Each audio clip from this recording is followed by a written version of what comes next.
What is up, everybody? We are in the pit once again. Y'all know it's Thursday, 7:30. This is where you need to be. Josh the Mosh in the pit. Let's just get going. So we start like we do and bring in numero dos. What is happening? Man, what a crazy weekend it was. What a crazy, wild weekend in wrestling. We've got a lot on this show. I don't even have time to talk. We're doing our round table today, one of my favorite segments. So I think we're just going to hop straight into the first segment so we can get right onto it. We got announcements. We got one of our segments that doesn't usually be here. We got, yeah. So there's no time for a guest. So we got too much. So if you're out there in the comments, it's a roundtable. Second half of the show is a roundtable. That's where you get involved. If you want to talk to us, ask questions, whatever, let us know. Absolutely. So let's get going. So let's bring in Mr. Best in the World. What is happening? Evening. We're gonna start off with the figure segment. What's going on, man? Hey, we're doing real good, man. This is a bunch of a bit of old news because it was about 3 weeks ago at Double or Nothing. They had their fan fest, so they announced a whole bunch of new lines of figures and some future stuff coming out for their Unrivaled stuff. So we finally got a good preview of Unmatched. And so this is going to be the first series of Unmatched. So we got Darby. Britt Baker is finally getting her figure, thank God. Otherwise, she might retire. Yeah, she's been threatening like crazy crap. We got Kenny, and we got both Rhodes Butlers, and we got Miro finally. So we let's take a look at some pictures of those figures. They look really good. But so with Unmatched, as you can see up in the top right there, they're going to be doing some weird stuff with this line. This is going to be the stuff they're going to try and like test the things out. So they're coming out with LJN style figures. If you remember LJNs, they're those big hard plastic figures. Yeah, don't move or anything. Yeah, I don't see the joints or the arms or legs or anything. Big hard rubber figurine there. So, but I mean, Miro, we getting Britt. Those are going to be great. We got Kenny. Now those LJN figures, are those going to be like the 8 to 10-inch figures, like back in the 80s, or is it going to be like the small? They should be 8 to 10 inches. They should be like scaled like to the original LJNs, is what I'm hearing. Hell yeah! So we'll see. That's cool. But that's the first one. So that's going to be Unmatched Series 1. So we're going to go into Unmatched Series 2. Right. And in this one, we've got Sting, Tay Conti, Wardlow, Pride and Powerful, and MJF. So in this one, they're doing a new thing also called their Luminaries line, which is going to be basically like their Legends line. So here's some photos of that. We got MJF in a robe. That's going to be real sick. Wardlow getting a figure finally. That's really good. Tay Conti as well. The Sting looks good. The cloak will, the duster will come off there. So, and then Pride and Powerful, they've got their nice like flame gear. They look really good. Hell yeah. Other than that, we'll go into Unmatched Series 3. And this is the one that a lot of people have been waiting for. It's going to be the Dark Order wave. Yeah, that Brody Lee one. Yes, it's going to be the Brody Lee wave. We got Anna Jay. We got Evil Uno. We got Stu. We got John Silver. It's got a mystery person there, but we already know who it is. It's going to be an LJN Darby. There's no like good picture. There's no pictures of these guys yet.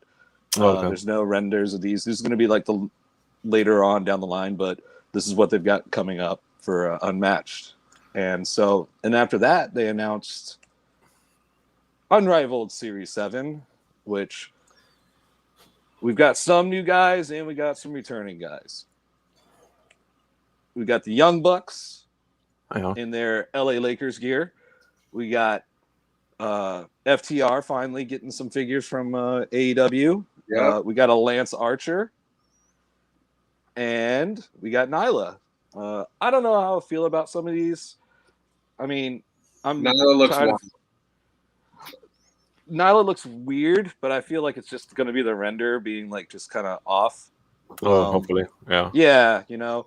I mean, every time they've done pictures of these figures and all that, once they actually get them in hand, they look way better. So we'll see how that comes out. And then they announced Unrivaled Series 8. And this one... Chris Statlander's getting one. Wow. Yeah, Chris Statlander. It's basically best friends themes. So and Mox. We got Chuck, Trent, Orange, Chris, Moxley, and Jericho. So there's no renders for these guys yet, just like for Unmatched Series 3. But this is the last like mainline stuff that they announced in terms of figures and all that. They also announced a new scale ring, which nice is a massive thing. It's going to be like $120, but this one's different in that it's Double or Nothing themed. It's going to have Double or Nothing ring skirts and all that.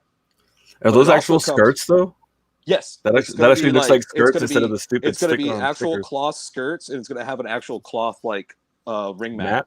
Yes. That's sick. And like all the ropes are really nice. It's got like it's like 40 different pieces you have to put together. It's crazy. I mean, that's gonna suck, but yeah, cool. It sucks to put together. But once you get it, and it's also massive. It's a massive ring, but also it comes with an Aubrey Edwards figure, and so for me, that's going to be a big get for me. Nice. It's about time they finally got a referee figure, and I think with Unmatched we'll get more referees because a lot of the referees in AEW have names and stuff like that. They're known people like Rick Knox and all that. So. Mm-hmm. Yeah. For sure, and that's going to be the last of my pictures for that. But, I mean, they also announced, if you remember back in the day, the Wrestling Buddies. Oh, yes. I saw they're doing AEW I saw Wrestling they were Buddies. Gonna do that. Yeah. I don't have any pictures of those at the moment, but those ones, they're doing Darby, Luchasaurus, Kenny, and Cody, and they talk. So you can squeeze their hand. I did not know that. Yeah, they talk. So you can squeeze their hands, and they'll actually like say goofy shit or whatever. They'll say their lines. So they'll turn into creepy, broken things later that haunt you. That's sweet. Yeah, exactly. So when they start talking without being pressed, it's like what? Right. It'll be like the Furby Urban Legends. Yeah, good times. Right. So I did not get my Ultimate Series 9 in. Otherwise, I'd open up my Ric Flair that's coming in. But instead, I'm just going to show off one of the pieces of my collection. This bad boy right here. Oh, yeah. Yeah, I know y'all are all thinking it. I just did it. Oh, yes. Oh, man. That's awesome. As you can see, it's all the tassels move. He's got Slim Jims in his hand. Oh, yeah. That's sick. So great. That is sick. Very cool. And then on the back of the box, it's actually really funny. It's got like nutrition facts. Like for the processed crap that it is, there's no nutrition really. But anyway, yeah, that's cool. No boredom. 1,000% snap. Oh, this gimmick nutrition. That's awesome. Yep. Sweet. Macho Madness, 100%, baby. But that'll be it for me this week. Hopefully, I can get some more news coming out. There hasn't been much popping up lately. We're kind of in a drought in terms of like figure news. But the next segment, I should have my AEW Series 5 in stock, so I can open up a Scorpion Sky for you, Brad. The best. I'll be waiting. So. Awesome, man.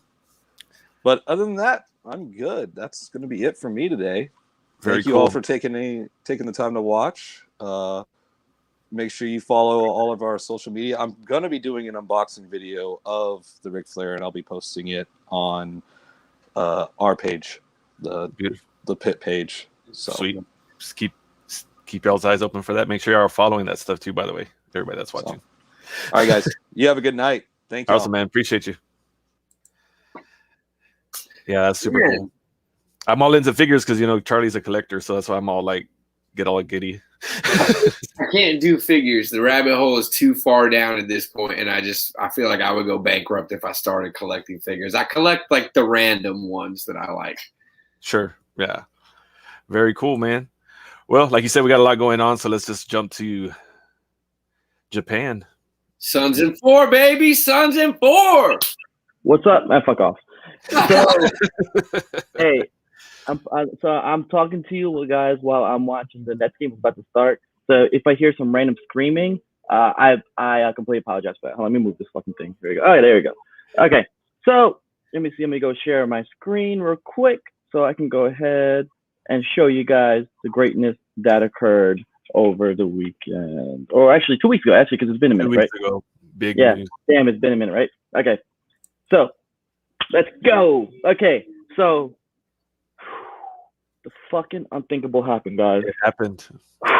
It happened. It happened. Shingo Takagi beat Okada. Like, how can I explain how massive this is? It's like, it's so okay. So let's go back. So normally back in the day, or from now, right? A lot of guys that were not that are not traditionally New Japan guys do not win the IWGP Heavyweight Championship. It's just not a thing. It's just tradition, right? It's never So been. I was not expecting Shingo to win. I don't care what anybody says online. There's some people trying to bullshit saying, "Oh yeah, I saw this coming." No, you did not, because Okada is he is New Japan. Everyone expected it to happen. I'm telling you right now. I was so caught off guard because I thought once Shingo hit his move on Okada, I was like, okay, Okada's gonna kick out, of course, and it hit the 3, and I was just like, Couldn't believe it. what? I Fucking watched shit. it actually. I was like, Shingo what? fucking did it. I Yeah. fucking ran around the house. I was so fucking excited. I lost my fucking voice. It is unthinkable. Not only that, but he's also technically a secondary guy within LIJ. Even though Naito says whoever has the belt, or whoever is going for the belt is the leader, but it's really no leader within the group. Mm-mm. But still, fucking Shingo Takagi actually beat Okada, man. And I'm not gonna lie, the match was pretty good. I think because of the anticipation that Okada was gonna win, it just felt kind of like, oh shit, he just fucking won, right? It didn't have that big like back and forth, going back and shit like that. But regardless, fucking let's go. Fucking Shingo Takagi is your fucking champion. Now this is interesting to note though, right? Because that like from like 2014 to like about last year, there wasn't that many champions. It was like really seen like really prestigious. But within a short span of like 2 years, we've had Evil, Naito, Ibushi, Ospreay, and now Shingo. So is that a change within their mindset of who can hold the belt, or is it because of the COVID? I don't know. But either way, let's fucking go, right? Hell yeah. Next. So now with these Road 2 shows, probably the most important thing that we've been having with these Road 2 shows is, so every time a young lion is going to graduate, he goes through a gauntlet of wrestlers, right? So they put him against like Tanahashi, Okada, Suzuki, and a whole bunch of people, right? So right now in these Road 2 shows, there's been like 3 or 4 of them. It's been Tsuji and Uyemura, right? These guys have really in the last year have really shown and stepped up and have really like put on really good matches, right? So the funny thing about all these matches is all these young guys talk a whole lot of shit and then they get fucking destroyed. So we see here fucking poor Uemura, he got stretched out by fucking Suzuki, and this was an utter beatdown. Like, it was great. Next, we see Zack Sabre Jr. do the same, stretch him out, fuck him up, love it. Next, we have our man fucking Taichi fucking up Tsuji, again, loved it. And then this guy thought he can go against Tanahashi. So Tanahashi's like, what, young man? Yeah, I'm gonna beat the shit out of you. It was so bad, he beat him twice. He beat him with a fucking Texas Cloverleaf. Just he's like, fuck you and your goddamn young man. Think he's gonna talk shit to me. Fucking come on, Tanahashi, get the fuck out of here. Yes. Right? And of course, Okada took care of business as well because he's fucking Okada and he's pissed that he fucking lost. Now, tomorrow or the next day, we have the long-awaited 6-man Neverweight Championship against Evil, Yujiro Takahashi, and Dick Togo. If Evil wins this, I'm gonna be so sad right now, guys. This is fucking like this is gonna be fucking awful. How you really feel, man? Man, dude, like I fucking hate Evil. Like not even like, oh, he's a heel, I hate him. Like, no, I just fucking hate him. Yeah, you've been done with that dude for a while. Yeah. Yeah, man. He's the left side is done. Let's just hope Yoshihashi, the greatest six-man neverweight championship, keeps the belt, man. Because fucking hell, man, we don't need that shit. Now this week they announced 3 shows, right? So now we got. Oh, and the awesome thing is it's tied with Godzilla versus Kong. So they have these awesome posters of Godzilla and Kong. I was trying to find it before the show, but I just didn't have time. But it's these awesome posters of Kong and Godzilla going against each other with New Japan guys in the background. Fucking great. So the first night, we're going to see the Dangerous Tekkers versus Naito and Sonata. That should be a fucking banger, of course. And the previous night, it's going to be, I forgot the fucking names now. It doesn't matter. But anyways, the important thing is these shows are going to be July 10th and July 11th. And for Wrestle Grand Slam, so this is going to be the Tokyo Dome show, right? It's going to be July 25th. And it's going to be Shingo Takagi versus fucking Ibushi. Now, what's important to note, when Ibushi was actually the champion, he gave no rhyme or reason to Shingo. Didn't pay attention to him. Shingo was trying to call him out. Ibushi was like, "I don't need you. Fuck out of here. You know, you're not on my level." Now the tables have turned. Now Shingo's the champion, and Ibushi wants to go after him. Now I totally see Shingo keeping the belt, and it should be a whole lot of fun. And other than that, guys, that's all I have for New Japan. Nice. Yeah. There's some other stuff, but honestly, with New Japan strong and all that, but we got to keep it moving. So that's all we need to talk about. Are you gonna hang around are you gonna hang around for the round table or what? Oh yeah. Oh, without a doubt. Yeah. I mean, I might be like watching the game and all that. Either way. So fuck out of here, man. Bullshit. Could be the Nets, baby. Nets are taking it. That dude alone, that dude with that fight just won the Suns the series. And you know it. Like now they're just going to be lifted to fame because of that fan who was willing to be like, nah, Suns and sure, but no Chris Paul though? I don't know. We'll see. No, he's there. He'll be there. He'll be there. We'll see. At least for game 1. He might miss game 1. Yeah, that's about it. But we'll see. If that series goes to 7, though, game 1 won't be till Tuesday, so he might not even miss that. If game 1's Sunday, here we are going to the sports because we can do that, but this is not that show. So round tables, whatever, but we're not there yet because we got some announcements to make. Yeah. Not announcements, but let's also just something that has been announced that I just want to bring up. We'll start with this. Is not the that is not it. Yep. I'm ready for that one. Oh, yeah, the Indie Showcase. So we got tickets going on sale for this on Monday. And we teased the main event will be Davey Richards taking on the winner of Brian Keith and Mysterious Q, I believe, at the Mosh show that New Texas Pro is having next week.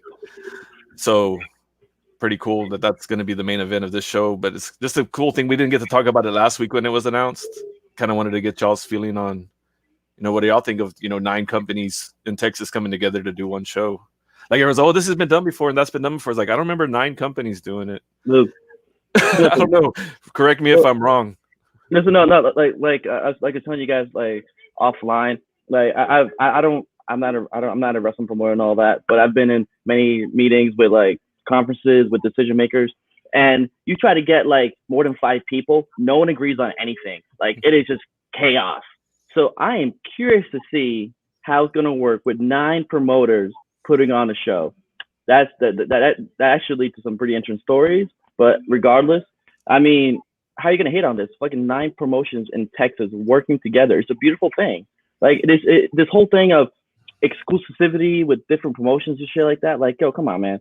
Like Texas is the fucking hotbed for wrestling, man. Let's all work together. Scenario. Imagine it's the 1992. It's 92 in the NBA, all right? And all of a sudden, there's this tournament where it's just one man from each team, and random draw, people are going to wrestle. You could be connected to the Olympics. You could be connected to the best team to ever play. Like, whatever. That's the significance to me of this. Like, Texas has been the hotbed of wrestling, and now every company's going to go, okay, let me show you my best. You know, I'm sure New Texas is probably going to come out with, like you said, whoever their champ is going to be.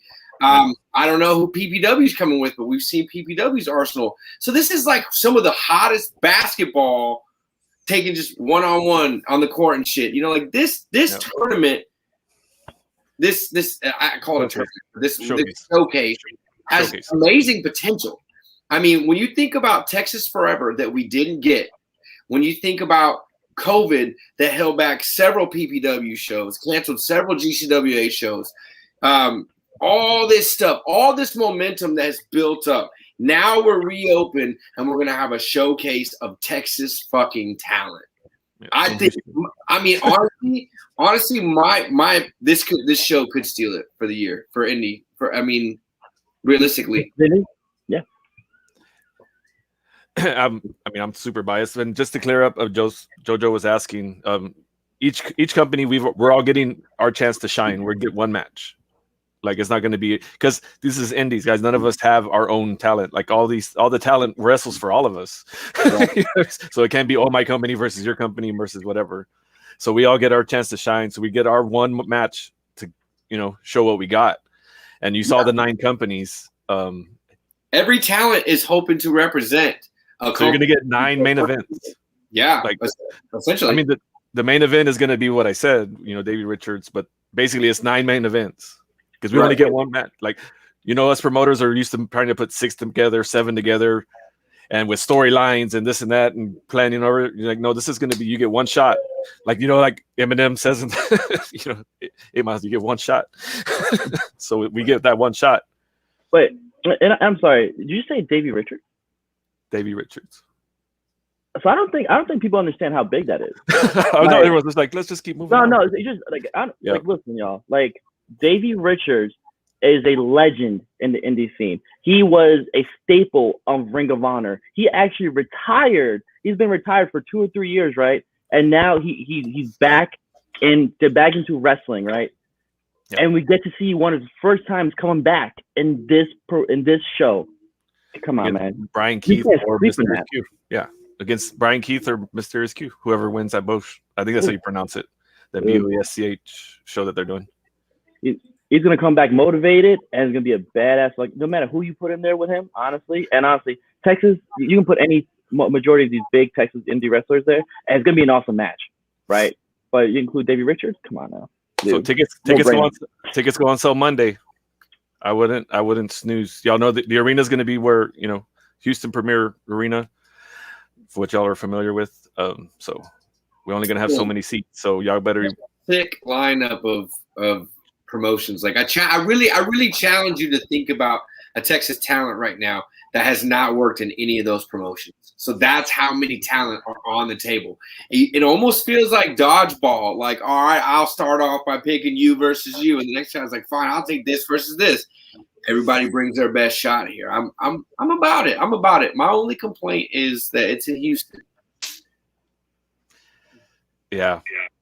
Okay, that's all I can say. To be fair, we have traveled so much this year already. We've seen wrestling in 3 separate states. I've probably this month alone traveled over 600 miles to see wrestling just in the last 30 days. It's like, I'm not complaining about the city. I'm just ready for some Austin wrestling again. Y'all can come hang out. Well, yeah, I'm not gonna. My opinion on Austin. So, you're coming soon. I know that much. Once, yeah, maybe. Okay. So, as we promoted on the page, we have a match announcement for GCWA show that's next on the 25th, next Friday. Yeah. They announced that there's a bull rope match, and they let us have the exclusive announcing of the match. So let's jump to that real quick. And that match will be. Oh, look who's back! Look who's back in Texas. It was only a matter of time. You can't stay away from Texas. You can't stay away from Texas. And this is, and just to be clear, this bull rope match, because they had announced Max Castellanos versus Moonshine in a no DQ match. That match isn't going to happen at this show after all, due to scheduling with Moonshine. So they stepped it up, kicked it up. Terrell wants to come back to Texas, Tempo, I mean, and it's going to be the actual four corners bull rope match. It's not just going to be a match where they just are tied to a bull rope and it's just a match. Like, it's got to be the bull rope match. Traditional four corner bull rope match, which to me is fucking cool.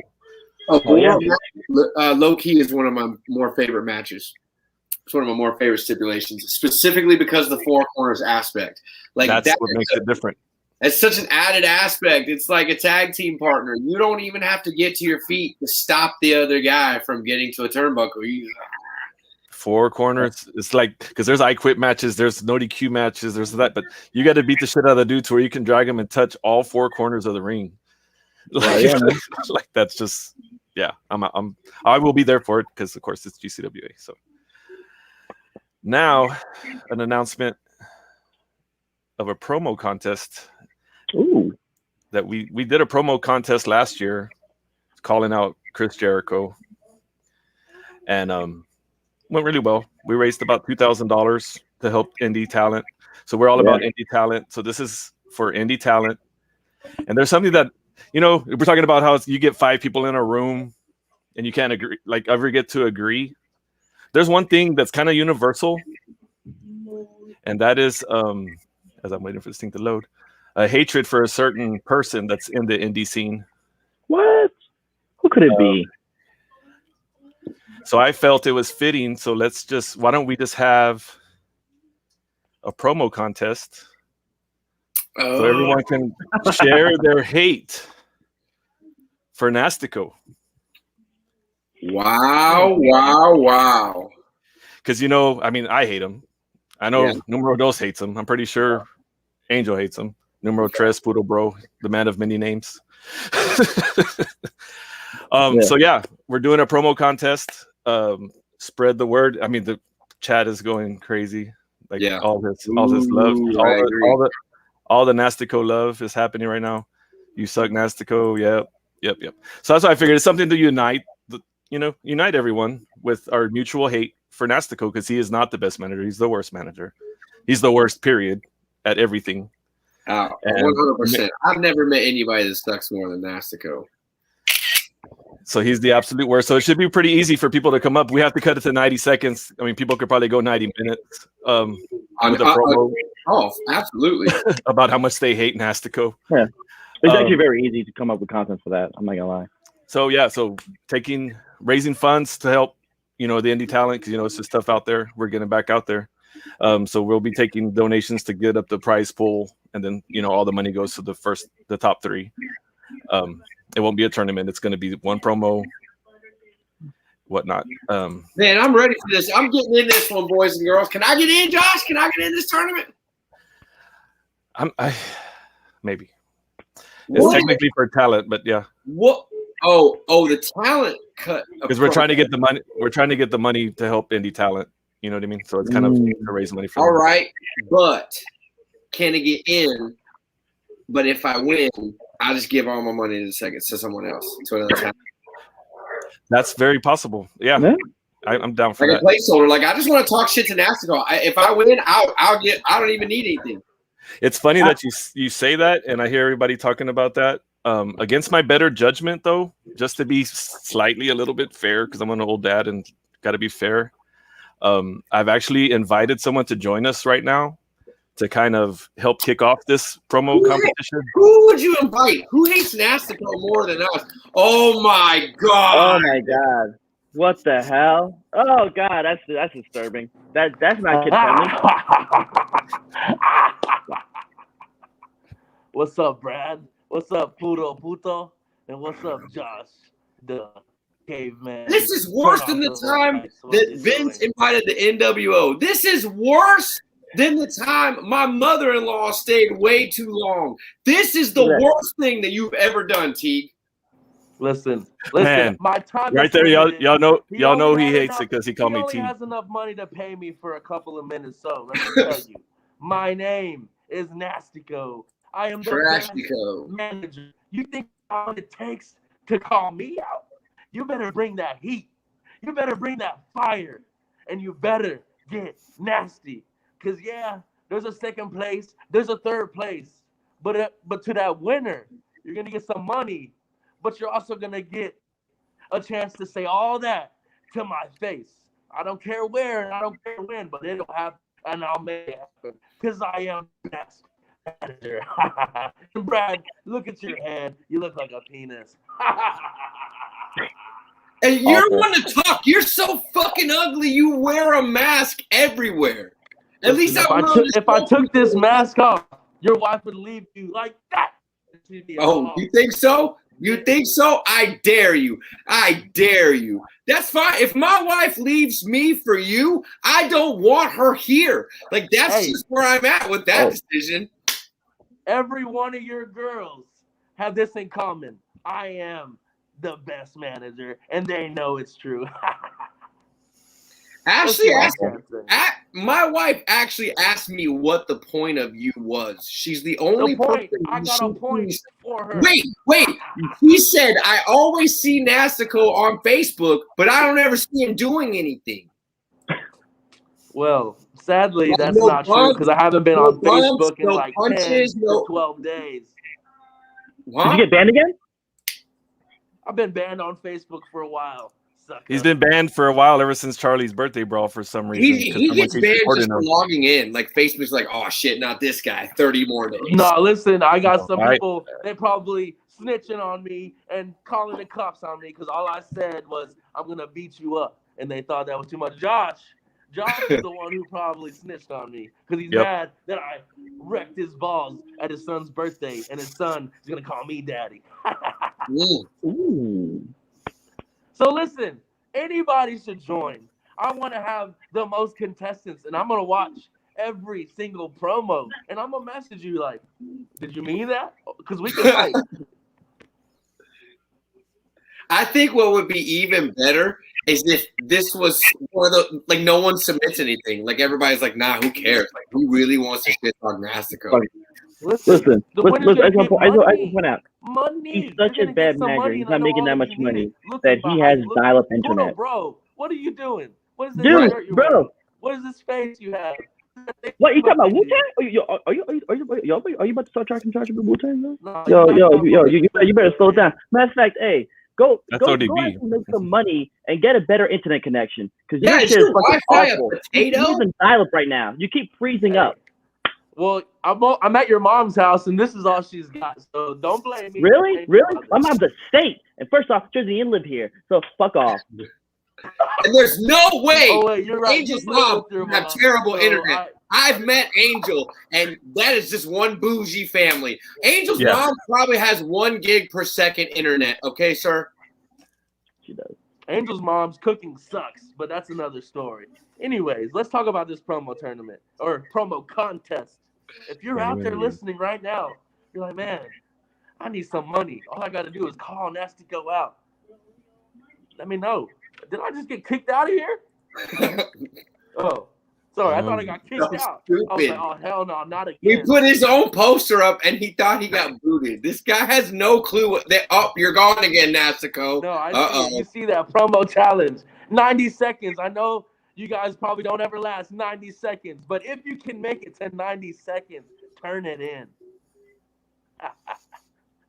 And June 30th. That's not a lot of time. Man, Josh, kick him out. Kick this fool out already. Can we be done here? Mosh. This guy. Awful. All right, that was enough out of him. I will talk to you later. I quit the pit. I cannot be in a work environment that is this terrible. I'm not gonna lie. I said it was the game in the past. That was truly one of the worst ones we've ever had. I think that I'm looking at the page. We lost all of our likes on our Facebook page except one, and it's Nastico. Yeah. No, it's not him because he's banned from Facebook. Because I keep getting him banned. True, that's true. Josh just keeps reporting him for random shit. I saw Nastico on Facebook. Yeah, I just see him comment anything and I report it. Yeah. Fucking bum. God damn. Yeah, so like I said, I mean, I knew it was a bad decision. I was like, let's just see how this goes, and it was pretty bad. That's what I was ready. I read the comment. Guys can't get This is firing shots hard. Ooh. Yeah, he is. So let's get to the round table. Wait, who else is coming? Is it just us? It's just the three of us right now. Oh, fuck it. Okay, let's do it. It's a Unless triangle anybody table. else out there has anything to say, we're doing a triangle table. Those are my announcements. That's I've it. done That's I've done my damage. Yeah, I've done my damage. I want to talk about what was probably one of the best weekends of my entire fucking life. Man, hell yeah, man weekend. There's a lot of people in the chat right now that were here. They were there for that. Biss is here. JoJo's still in the chat. Anybody that was at Man, hell yeah, man, let's talk about it. First of all, Josh, if you can put these pictures up for us, I want to say something about this, and then we can go on the round table. This is my piece. And if you're out there, I sent you some pictures in text. While you do that, I'll start chatting. I can't put them on here. You got to send them a message. Yeah. I'll send him a messenger. Hold on. Yeah. So what I was saying, anyway, Power Blood came on this weekend. Sorry, I'm going to get distracted for just a half a second and send Josh this picture. There you go. So Power Blood was this weekend. It was a big week. It was Man, hell yeah, man weekend. We opened with a 2-show from Heavy Metal on Friday, and then we had All Killer No Filler at 3 o'clock on Saturday, Power Blood at 8, Raza Unida at midnight. The Barato crew was there all day Saturday. We tailgated outside. We built. It was fun. Anyway, to my point, there's been a lot of talk and a lot of conversation in the deathmatch community lately about can guys that are not specifically deathmatch wrestlers be in death matches? Can they be in death matches? Should they even be on the scene? I'll be honest with you. The general understanding is most guys say, no, you got to work your way up, blah, blah, blah. But nobody really fucking knows what that means. Like, what does that come from? You got to work your way up. Work your way up from what? Like, how the fuck do I work my way up from getting hit from tubes? Other than by getting hit with tubes. So my perspective on this argument has always been, if a man is willing to bleed, he can be in a death match. That's really what it's about. You would let anybody that can wrestle in front of you. You would let you know what I mean? Like if the talent is there, the talent is there. And I'm gonna put my guy Aaron Mercer up for this one, dude. Like Aaron Mercer is proving my fucking point right here. A lot of guys would say Aaron Mercer does not belong in the death match scene. Now there's also the argument, like people start saying, death match this, death match that. Like Ruben is the death match Jesus. You hear the death match Duke. A lot of things people put death match in front of shit. I like this idea of putting death match in front of things. Like I think that's really the standard of saying like this is where you hit that point. But Aaron fucking Mercer, just to remind everybody, in the last 30 days has faced both Ruben Steele and Atticus Kogar in death matches. There are dudes on the scene right now in the mainstream that have not done that. And Aaron Mercer has done it twice. And might I fucking add that Aaron Mercer's match against Ruben Steele was a bare boards death match. And it wasn't on TV. So you want to talk about paying your dues, there's a 4 YouTube death match, bare boards death match at Heavy Metal. Then he goes and faces Atticus Kogar, and he has to deal multiple times all of 440. So Aaron Mercer is my nomination for why a guy can not be a death match wrestler but can still do death matches. That guy steps in and goes the distance and gets it done. You are not watching a hack. You are not watching somebody who's not willing to bleed. We talked about it a lot. Mercer took most of the damage in the Atticus match at Power Blood. I've ranted long, but Aaron Mercer is going to be my exhibit A for a long time.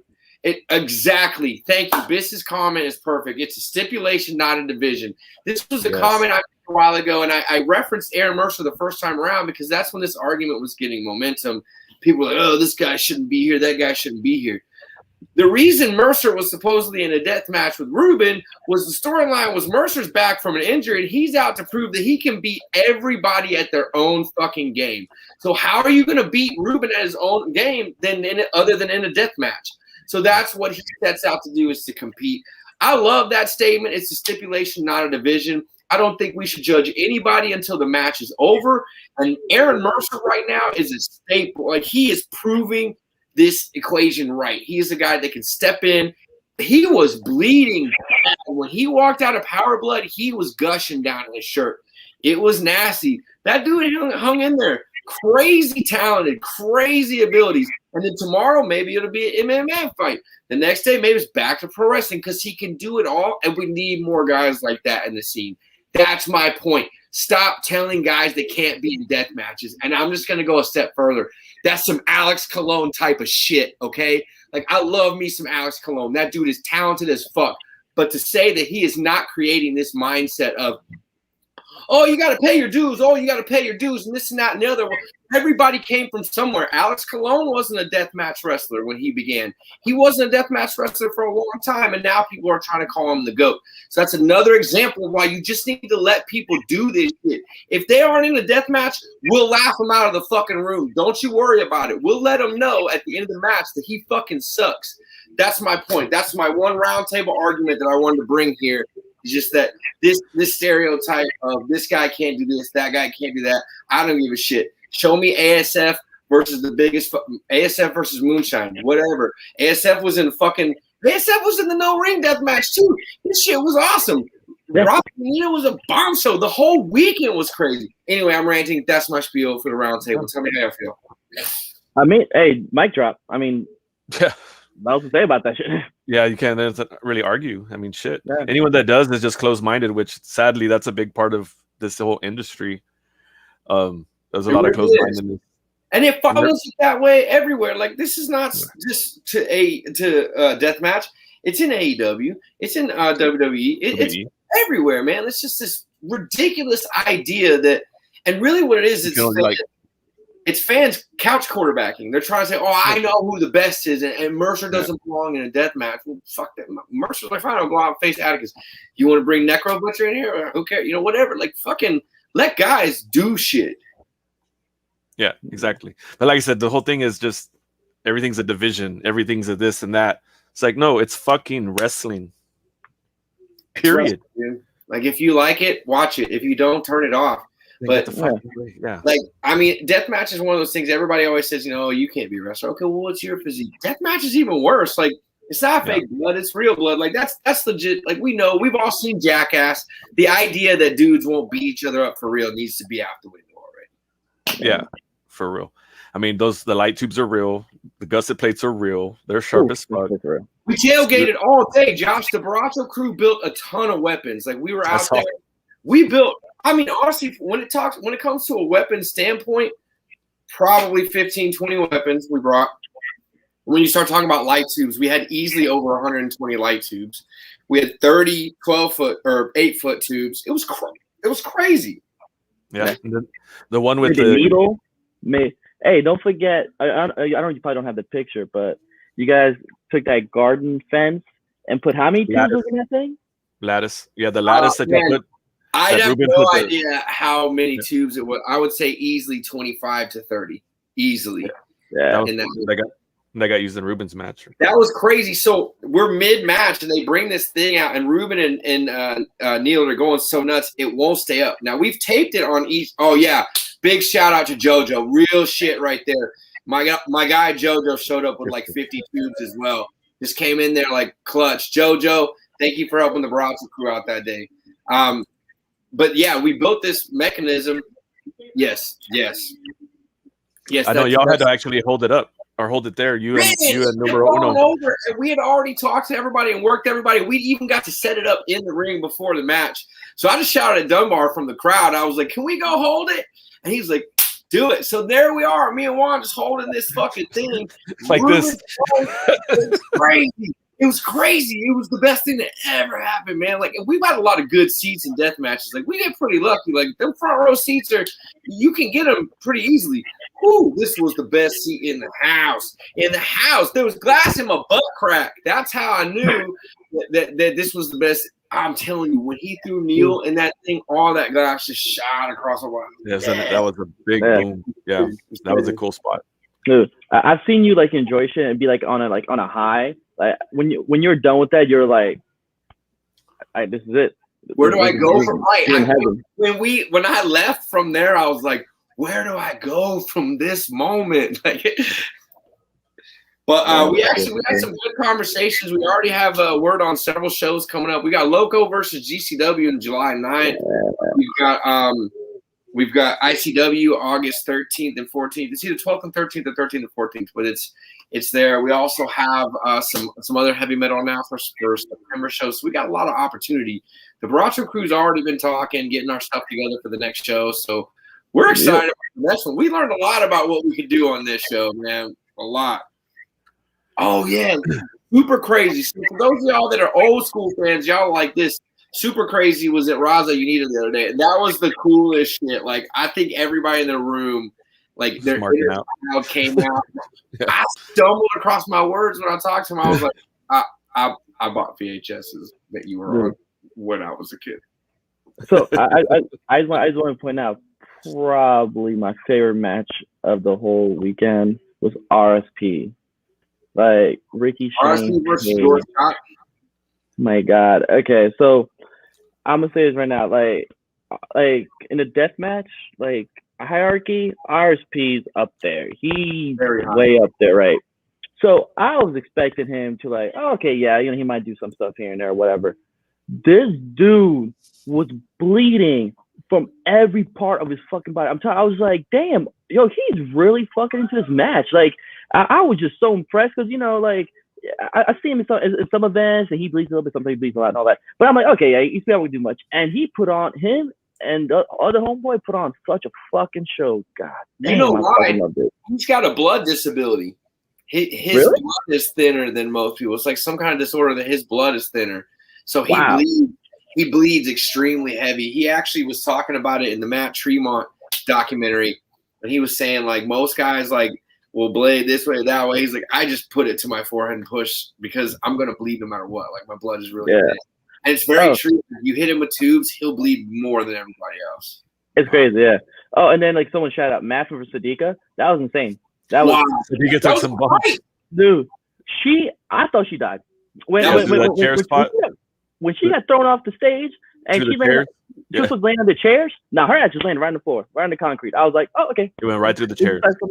Someone just had a concussion. They might be passed out, And still, man, So they put on a hell of a main event for the. It was a fight. There was a couple of matches on that show. Like, the cool thing about the atmosphere of that room was it was like brick wall, empty. It had the perfect atmosphere for that environment, or perfect environment for that show. And as these guys are walking around the room just beating the shit out of each other, it just added to it. And Dan Moff and Sadaka were different. Like, they had a lot to live up to being the main event of the second show. Ooh, man. Ooh. JoJo, hey, is Gino's flag? Was that your flag, JoJo? Let me know. Oh yeah, the one Gino got at the top. That was I don't think so. Nastica was on commentary too for Raza Unita. For those of y'all that don't know, I'll shit talk that motherfucker to the day he died. Everybody makes bad decisions, but go ahead. Actually, Ruben Steele was the commentary for that show, and he was injured in his match with Cutter. Get well soon, death match. Yeah, for sure. Ruben. But yeah, he was getting cared to off in the back, so they needed a commentator, and unfortunately, Nastica. I don't know if he showed up and hijacked the building. Hell yeah, that was good for you, JoJo. He probably showed up without invitation. Like, I'm sure he did. He probably snuck the back door. Yeah, that's how he. No one would invite his ass. Fuck out of here. Nobody really wants him anywhere. Yeah. Crazy good weekend. Shout out to Prince Adam, and his match was super crazy. Like, Adam, they really opened the show hard. I mean, big time. And climbing, jumping, super crazy was. Oh, I saw that. Very much himself. You know what I mean? He felt like old school super crazy. Like, he hasn't really lost his touch much.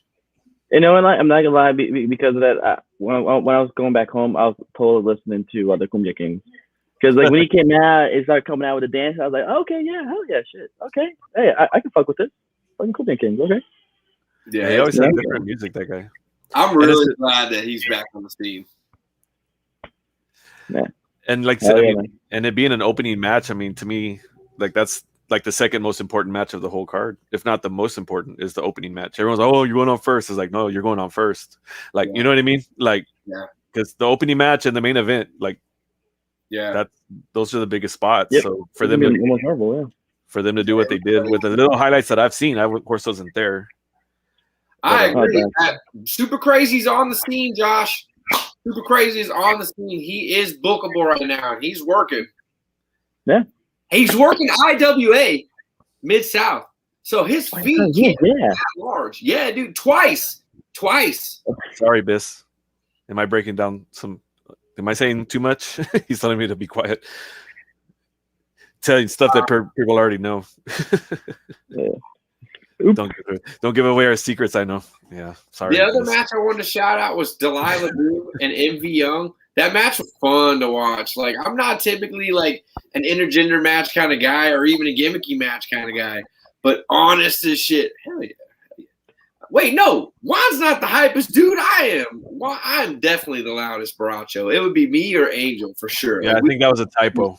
I think that was. I think I'm not gonna. Yeah, no, yeah, because no, Juan. I'm talking about Harden.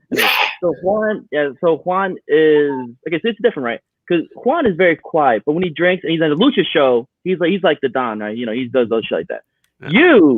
When you get drunk and you get upset, no one can. You're clearly the loudest. Like, it's not even close. Okay, that's wild. When we were IWA Mid-South, that Ruben lost. Typo. I knew it. Had to be. See? I'm passionate, guys. Oh, yeah, man. Should be passionate. JoJo. JoJo might be the hypest. Honestly, JoJo was hanging out with me at PPW one time, and JoJo was going harder than I was at some points. I was like, all right, man, go tell him what you guys say.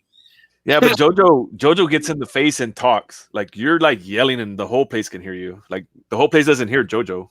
I know. I'm a joke. I have a joke. That's how I feel. Like, I have a joke. Let me tell everyone. I love to shout. Like, that's one of my favorite things about live wrestling. Like, where can you get all your energy out better than that? Whoo, man. Insane. Oh, yeah, man. Yo, how do we forget to mention Insane? I know, I was going to say, like, so. We did it. We just haven't got there yet. I was going to say, we're getting there. I was going to ask. On my mind. So we'll get to that point. There was a crazy six-way scramble right after. It was a Baracho death match. Our favorite, man. How cool was that? Like, to be the whole Baracho crew. Granted, we were minus Albert, but we did have our newest brother with us, Lalo. Whole Baracho crew watching the Baracho death match was one of the funnest things. Insane was wild. Coming out with that Cactus Jack outfit. Real quick, we got to come back to that later, though. Okay, so remember that comment? I want to talk about that. But I'm ready to talk about this. No, but carry on. Let's keep talking about it. But yeah, came out with that Cactus Jack outfit. I know, I love that. Wins the whole scramble. Raxo was in this. Corbus was in this. Chris Cruz. Speaking of the craziest match in WWE history, Cuervo was also in the Baracho death match. I forget who the fifth person was. But yeah, it was a good one. There's a lot of people. It was a Colombian dude. Was able to get the win. Huge victory. Baracho got a win. I think it's like this is the second or third, but like I feel like Insane's finding his groove. You know what I mean? Like, I think this is where he, like, I mean, I've loved him in his stuff before and his tag stuff, and man, he just really seems at home at these kind of setups. I've seen him more comfortable in the last 60 days than I have in the whole time I've been a fan of his. And honestly, like, Insane and I have had a lot of great talks. Like, Kate, behind the scenes, in front of the scenes, everywhere. Like, he's good dude. And he's worked hard. And I can honestly say when he stepped in the ring with some of the biggest deathmatch stars, Otis Kogar, Dale Patrick, and Satu Jin. Satu Jin, mind you, who currently has a Match of the Year candidate twice with Ruben fucking Steele. So all those people, and Insane looked comfortable. He looked like he belonged. I agree with Josh 110%. Insane is really finding his own, and it's because I think he has all these different avenues where people are allowing him to be himself. He's not just a deathmatch guy, but he's luchador insane. Like, in a match where he has the ability to test his mental capacity, that's his shit. I'm saying it's his groove, man. It's his groove. I'm not saying, like I said, because he's a wrestler. These are all wrestlers to me. I don't do that shit. Oh, he's a deathmatch. He's a this. He's a that. They're wrestlers. It's wrestling. JoJo, you should grab yourself a first-class seat on the Insane train. I've heard a lot of whispers. I've heard a lot of whispers and rumors floating around the Texas scene right now, so we might get to see Insane a lot more. As we should. But let's get back. I want to talk about this. Well, who was talking about this Ruben Steel Cuervo match at PPW? Let me know what you talk about this. Why was this the most? I agree. Ruben Steel, in my opinion, maybe I'm a little bit selfish, but I do think that Ruben Steel had one of the greatest matches in history. I mean, we have a small history. I will put Bryson Scott, Chandler Hopkins, and Fuego del Sol over the Ruben Steel match, but Ruben Steel Cuervo close second for me personally. I just think that first main event was fucking fire. It was great. Yeah. But that's what I was wondering. I mean, it's a short history. I mean, we've had 2.5 shows technically because we had the drive-in show too. Yeah, we can't forget that. Which we had Hammer versus Gino, but then that didn't end Hammer versus Gino. Like, you know what I mean? Like, we had a 4-way match that turned into a 5-way match for the women's title, where that had all these names that y'all for women's wrestling. We had Vert Vixen, we had Simply Luscious, we had Jasmine, we had of course Maddie, and then the surprise entry of Roxy at the end. Yep, Roxy. We had a ton of people over there. Well, and honestly, one of my favorite matches too was Hammerstone versus Gino. Just because that was my first ever parking lot wrestling show, so that was a great vibe. And Hammer and Gino worked it well. That was a fun show, man. Yeah, I mean, like I said, I was biased because that was my first main event that I've ever done. So I mean, it's a short history. It's a small history. So I mean, Ruben and Cuervo was definitely in the conversation. But I think I personally vote for Chandler, Fuego, and Bryson. Yeah, I mean, that match was crazy. That just their chemistry. Those are 3 guys that is the past, present, and future of pro wrestling. And the way I judge it is by how Emily reacted, my fiance, because she's not a wrestling fan. Right. After when that match was over, and then when the show was over, she was just like, that match just had me just like, holy crap. Like, it kept going and going. It was just like, you thought it was over, then it wasn't. And then he came back and he wasn't. Like, she was just so, and she's seen every match. Like, she was there for both shows. She's there watching the matches. Weird, but when your non-wrestling fan wife compliments a match, you saw a banger. Like, I relate to that wholeheartedly, man. You know. Sure. So that's where, I mean, that's like when he put that comment up, I was like, I mean, because this was, of course, not originally planned to have this discussion. The roundtable, we talk about exactly what I was going with it. It's a roundtable, so that's what we do. Let's book Hammer. We did book Hammer. So I like Andres' response. He says the reason the match was so crazy was how far in the crowd they went. Yeah. Well, it's a false count anywhere match. We talk about that venue a lot, like, because we show up and we'll help Josh set up the chairs, and I always think the same thing. I've told Josh a few times. He has so much potential in this room. And Ruben and Cuervo thought the same shit. They were in the crowd. They were working through the people. They had the weapons. It was a good match. Like, it didn't really feel like a wrestling match. That one felt like a street fight. Yeah. And that was the goal. And we mapped it out, and they went right along with where we wanted it. It ended where we wanted it to go. It's a beautiful thing. It's so funny though. Comment. I know you want to talk about Josh. So when matches go the way you plan, I'm still talking about that other one though. It's just like, you know what I mean? Like, because we plan a lot of stuff. Like, there's a lot of work that goes into these shows for these 5-10 minute matches, 15-minute matches. Like, there's 2 hours of prep and planning, and what we want to do, and then that one just kind of is like, we're gonna do this and this and this. I mean, Ruben was one of the best to work with of everyone. I've worked with great people. But it was like, no, we're gonna do it this, and well, how about this? And I was like, no, but what about this and over here? And and it was a wonderful thing. So it's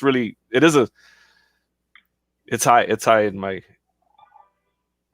book. But I'm like, they're all my kids. You know what I mean? Like, it's hard for me to just pick. Like, it's like, who's your favorite kid? Like, you know what I mean? Yeah. It's a tough spot because I mean, all the matches. Because everybody brings something different. Like, Ruben brought something to PPW that no one at PPW had seen yet. We have never had a Falls Count Anywhere match. Right. So what are we talking about? Got a hold of that fork bat. I feel you, Matt. I feel you. I appreciate that comment. That fork. Right. Y'all have no idea how hard it is to build Walmart fork bats. It's hard. Shout out to myself for helping out, man. JoJo's always got. Hell yeah, JoJo. I love Yeah, JoJo to death. Like, because it's always like, man, we need somebody to do this. We're on the back and we're like, oh, we need somebody to do that. And I'm like, JoJo, like that. And he's like, he sprints and done. Like, it's just like not even a well, man. Like, no, it's boom. Like, yeah, JoJo always has my back. So he knows I, have his back. So JoJo's great. I'll put him over right now. That's enough of that. So you want to talk about? Was this what you were talking about? This is what I was talking about. Maddie versus Chandler at the next PPW show. what's up with that? For both belts. Because both did y'all hear? Chandler Wait, what? made it kind of official. If Chandler wins, then we'll have a women's tournament for the belt. He will put it up as a tournament. He's not going to defend the women's title, but he will put it as a women's Young title. Gun, give me a call. There's angles behind this. There's a proven success here. Have you ever heard of Chris Jericho? Have you ever heard of Kurt Angle? Have you ever heard of Bob Backlund? Hear me out, Chandler. I'm just saying. An intergender champion. But Maddie's the best on the mic in the independent scene. She does cut some pretty awesome promos, I got to say. Yeah. Maddie's just a natural. Like, even in just like talking to her at a merch table or in the ring, like she's just like, oh yeah, you can talk shit to me? I got one for you. I got one for you, literally. He's just now hitting a year in the business of actually active year. 1 year. That's insane. Just so y'all know. It's like y'all seeing the beginning. She's been on AEW multiple times. And, both PPW champions have, because we just saw Chandler was on Dynamite this last week, too. PPW's roster is actually frequented on AEW fairly often. Fuego, Chandler, Maddie. There's a bunch of them on there. Vixen was there. Girls have been there. Yeah, all the females have been on there. Woo! So pretty, like I said, I wasn't planning on talking about all that, but this is what we do. Round table. So we do. Triangle table. Triangle table. Right. Triangle table. Illuminati. So about that match, so I know everyone said, it's been like, or how I used to say I would probably never do the intergender matches just because it's a men's title, women's title, but then we made the PPW title the title, not a men's title, and I made that correction. So I was like, well, they both been wanting it. Maddie's been begging for it. She wanted to take his belt. She stole his belt before he even won it. So I figured, let's just find out. Especially how she came out after the second, at the end of the show, trying to take away his shine. You could always make it a triple threat. There was a original PPW champion that was unceremoniously uncrowned. I'm not going to cut a I never lost my title promo, but I won't say that I don't want to. Ridiculous. I'm excited about it. Like, honestly, we'll save that for us. That's a nice thing. I think that match is going to be the card stealer. I don't know what you could put on there on that card that's going to really top that match. Both of those two are fucking lightning in a bottle. So the fast pace that match is going to be. You can guarantee that there's a PPW show. There's going to be a Mosh Chingon Open Challenge. Oh, yeah. That's a guarantee. That's what that belt means. That's what it is. That's what it stands for. And whoever holds it has to do an open challenge at every show. As I was clear to point out when he won the title, when he won it with his bullshit. But then I had to bring out his old friend. So we have that. We'll have the title versus title. And then we're also going to be crowning tag team champions. Yeah, that's the goal. We're going to have a tag tournament. So we'll have all our champions will be titles. Yeah. Yeah, that'll be it. Yeah. Still don't have a date yet because we're having trouble finding a venue. Anybody from Kingsville watching, help me find somewhere because Casey's being a little hard to deal with. And they're getting booked because everybody that had all their stuff canceled in COVID, now they're trying to have all their parties and all their stuff that they're a year behind. So yeah, it's pretty tough. Fly Def and PPW. Maybe. Guess you gotta wait and see. Cool. Yeah, so just I guess we can kind of recap a little bit. The Texas Indie Showcase tickets go on sale Monday. We won't be on again. Like the tickets will go on sale before we come back on. So I want to remind y'all to get your tickets. 9 matches from 9 companies, one at one place, one show. Can't wait. It's gonna be good. We got GCWA next Friday, which we'll hit on that a little bit more next Thursday. Because we'll have another show on that. And then our guest for joining us in the pit next week is Chris Carter, which We're talking about Texas talent and indie talent, and I mean, if y'all didn't see that double moonsault that he hit, y'all need to Google that shit. That's a bad dude. So we're gonna talk to him about it. And Numero Dos said he's saving a question for him that he's got to ask him. So I'm kind of waiting to hear about that. So that'll give y'all a reason to tune in next week. Join us in the pit. Yeah. And what's crazy is when I ask that question next week, y'all won't know what I'm talking about. So just even better. Tune in for a little bit of a sneak peek.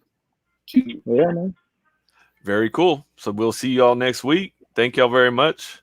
Later. See ya. Yeah.